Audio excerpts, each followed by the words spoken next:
when I think about the fact that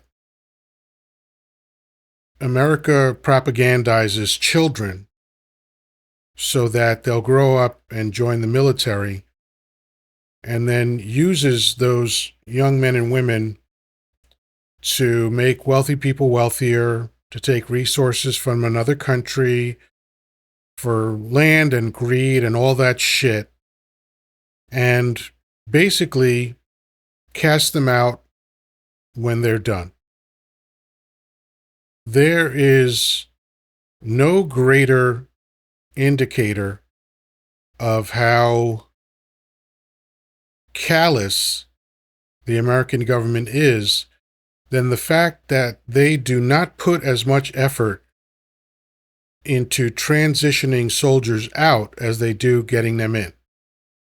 You know, think about, like, I've known plenty of soldiers. My uncle was 22 years in the military. My best friend served in Korea during the cease. And the arduous and very planned, well thought out process for turning a civilian into a soldier is not accidental at all. This is hundreds of years of knowledge and psychological information and all this shit. How do we take this person and make them as robotic as possible so that they won't hesitate when the time comes to harm another human being? That's the whole goal of the training, right? And it's unfortunate, but that's the reality of training a soldier. Yet, when they're done with you, it's not even a thank you. It's here are your papers, goodbye. That's it.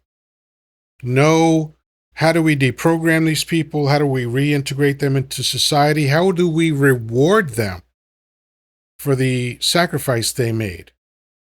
Because these people have to be away from their families. They put themselves in harm's way. And sometimes they see things so indescribably horrible that they will go to their final resting place without ever uttering a word about it. And for the ones that do talk about it, you can see the pain and the anguish. Remember Band of Brothers? Before every episode, they had an interview with one of the survivors of World War II. And at that point, we had been about 60 years away from that war.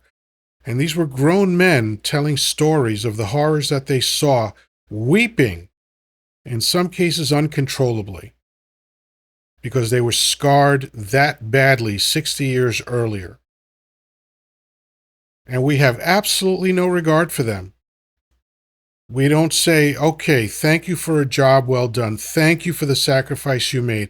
Thank you for putting yourselves in harm's way so that giant corporations could make more fucking money. And we're gonna make sure that you have a job. We're gonna make sure, like, frankly, I think none of them should ever pay taxes again. And at a certain rank, or a certain number of years, give them a free fucking house. That's what I honestly believe needs to happen with veterans. And I don't care who thinks that's a bad idea. We have the resources to do that. What we don't have is the willingness to be kind and compassionate.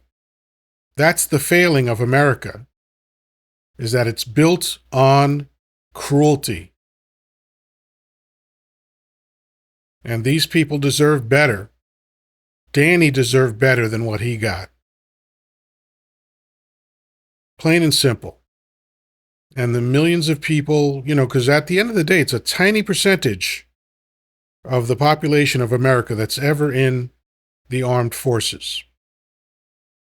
We, as a country, need to take care of these people.